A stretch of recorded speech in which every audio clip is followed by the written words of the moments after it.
Hey guys, and welcome to another brand new video. In this video, we actually have some very intriguing news coming out over here for the brand new PlayStation hardware that is coming out these next few days. Now, this comes to the PlayStation Portal, which if you guys do or do not know, it is the PlayStation 5 portable device, which essentially is using the PlayStation 5 console and like using Bluetooth and the PlayStation 5 app and remote play to have a chance to go and, well, showcase up games, play games, and everything else in between in a handheld function.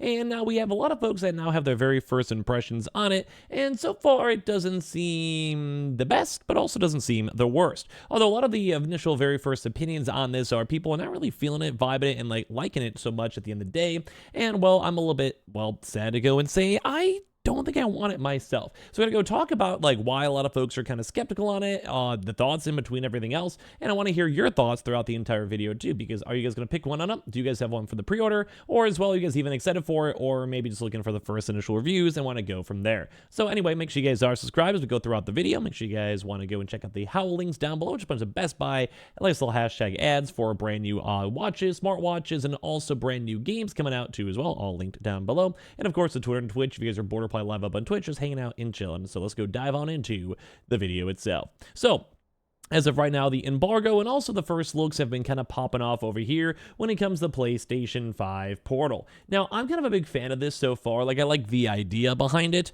where if you want to lay in your bed, you want to go be comfy, you want to go play some games, I'm all around cool with it. And if you guys have heard any of my other prior videos on the PlayStation Portal, because I haven't focused on it too much, I'm not the biggest fan of it, and same with a lot of other folks too as well, who are not the 100% biggest fans. Mainly in my mind, I'm kind of thinking more that it's a little bit expensive for what it is. They had cooler features back in the day, so if I like the old school like PSP or PS Vita, and as well, you can only ever utilize it through remote play, which means you can't take it like on road trips. You can't go and like, maybe in theory, depending on how big your house is or how bad the signal is, might even have issues on lag, and as well, you basically have to have a PlayStation regardless. Now, I do think there's a niche, I think it's nice, but I do think a lot of folks are kind of skeptical on the main idea of what I kind of said. But I do want to give you guys the quick rundown first and foremost of kind of how it is, what the first impressions are, etc. We can kind of talk a little bit more, but right now, the very first impressions are now coming out, and they seem kind of okay. So the PlayStation Portal is almost upon us, sort of marking the return of the handheld gaming market for Sony. We were lucky enough to get their hands on them for them a chance to go and see up to its November 15th release date to take their PlayStation 5 experience on the go. However, before they turn the first device, they'll walk through the unboxing experience, and I kind of want to go and highlight and showcase some stuff over here for the push square video. So I hope you guys don't mind this one as well. I'll have a chance to link this video down below underneath the affiliate stuff. But basically, the boxing, if you guys have a chance to go and see, looks cool, looks vibey. I kind of respect it. I think it looks okay-ish. And like I said, a lot of folks have had a chance of their first impressions on it. Now, I do want to say it seems a little bit wide for my hands. I think they had some comparison photos over here from like the Steam Deck. But at the same time, it is nifty packaging. If you guys ever look at a lot of this type of stuff when it comes to the PlayStation Portal, it seems cool. It seems futuristic. It seems niche. It seems nice. Like, I'm not against it. But at the same time, I do kind of feel like a lot of folks out there in the community are not really like fully sold on it. So basically, you get the just generic stuff, you get the actual charging stuff, you get the controller, you get the screen, and it really does give me a lot of like just Switch vibes. Like, I generally feel like this looks like just a weird Switch. And once again, I'm not really the biggest fan of this weird spacing in between the console. It does look nice. Like, I don't think I hate it, but I'm not really the biggest fan of this at the end of the day. I do think the design looks a little bit strange. Now, this is just my own opinion on it. I'm not, if you guys are going to get one, don't feel bad. I just kind of feel it looks a little bit on the weird side myself. Now, is this also one of those things where I think in the niche, if you have the money to spare or you guys are really invested in the PlayStation 5 ecosystem, I'd say go for it. Here's a nice comparison between the two, between the Switch, and also here is the actual Steam Deck too as well. So, like, it's cool. Like, it kind of fits in between the size. Like, it doesn't seem horrible. It doesn't seem like way too big or way too small. It seems all right. Like, I have kind of no issues with it inside-wise. Slim-wise, though, as you guys kind of saw through that little angle over here as I'm highlighting for this one, it looks cool. Like, I think it does look, like, aesthetically nice. And although, like, a lot of this design still makes me skeptical and scared that it might somehow end up breaking. Mainly because if you go and plop this on at a weird angle, what if it cracks? What if it bumps up? What if you get this stuck on something over here? Like, let's say you put it on your desk and it falls and like trips down and like it kind of slams down. Like, a lot of these different types of things make me very scared. But either way, it does look nice. Like, I don't think it looks horrible or dog. Like, it looks okay. And in theory, though, I'd still probably prefer a game like a Steam Deck. But if you already have a Steam Deck and you guys enjoy mobile gaming on your couch, in your bed, maybe with multiple kids, I could see it being kind of nice at the end of the day. But overall, so far, far, it doesn't seem horrible and, well, not bad. So basically, this one you can kind of see some kind of more closer comparison to size-wise. It is, and I've already have felt Steam Decks too. It feels okay. Like, I don't hate the Steam Decks at all, but at the same time, it does... I don't know, this kind of seems like more of like a proper gaming device. This looks more of like an accessory, and it kind of is more of an accessory at the end of the day. But these are really, really nice comparison photos, so thank you very much, Push Square. Let me kind of go in and just look at this in the first place. But either way, from a lot of folks out here too as well, they are actually saying it will be one of the more comfortable handheld devices, which in theory, like if I kind of hold, let's say, like a PlayStation 5 controller, I do usually like to hold it more with my fingers like this with a bigger hand. So in theory, maybe my skepticisms of having the random hole might not be the biggest complaints. But also a lot of folks out there, if you guys can look on, say, Twitter, you guys go look at community posts or whatever, are a little bit on the scareder side. Now, some folks are happy. Like, some folks are cool with it and they vibe with it. They're kind of excited for it. If you guys are, don't feel bad. But some folks are like, hey, it's strange that in 2011, Sony was ahead of the curve and released the Vita with all the beautiful OLED screens. And now basically they're saying it's outdated LCD panels, which I agree, like the Switch OLED. And there also is the brand new Steam Deck OLED versions out too. I almost feel like that's becoming the standard, especially for handheld devices. So I'm kind of in the same boat too as well with that one too as well. But also some folks are saying they're struggling to come up with a use case in their current gaming lifestyle. And I kind of agree on that too.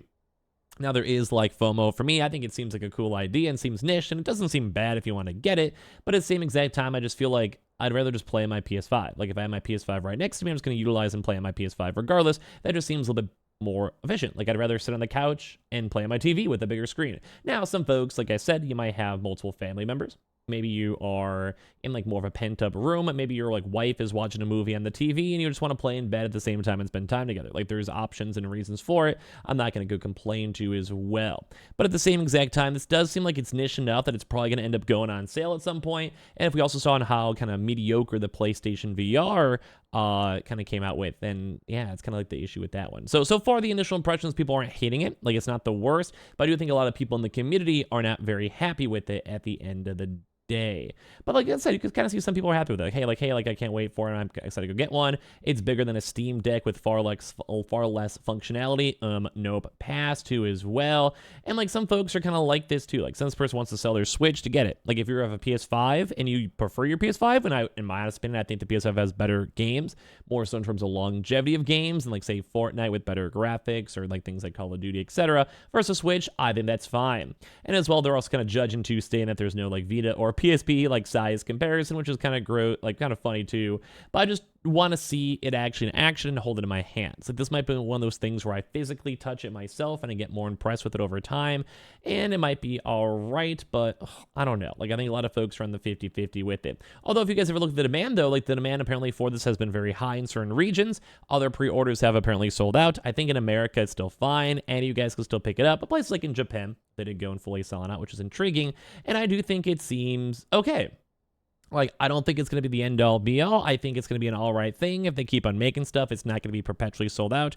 But, like, it doesn't seem like it's crazy bad. It doesn't seem like it's crazy good. Although I do kind of feel like it's a very mixed reception so far. Some people are obviously excited for it, and they like the PlayStation 5, and some folks are just judging it, like I said. And even some of the comments we saw out there where some people want to have a better OLED screen. That should be standardized. Some people think the $200 price tag is a little bit too much just for an accessory, especially when the console itself is already, like, $450 itself. Like that's a pretty hefty bargain in terms of price point. And as well, some folks just don't really see the use of it, as we kind of covered for a lot of these comments, where people just don't really know when they're supposed to use it. Laying in bed sometimes on the couch, sure, but once again, for me, and maybe it's just my only preference, I'm just going to probably play on my PS5 I currently have and kind of sit with that. Like, that's kind of my overall goal. And I don't know. This is why I'm kind of curious on making the video, because it seems like it's very torn. Like, the first initials, like impressions over here, people like it. Like, people aren't going to hate it too as well. But at the same exact time, like, you also talk about the battery life. Some folks are a little bit skeptical on how big the battery life was. Myself, big things, I'm a little bit more scared on things like cracking or breaking and stuff like that. I'm not going to be the biggest fan of that. I'm a little bit concerned on that, at least in my opinion.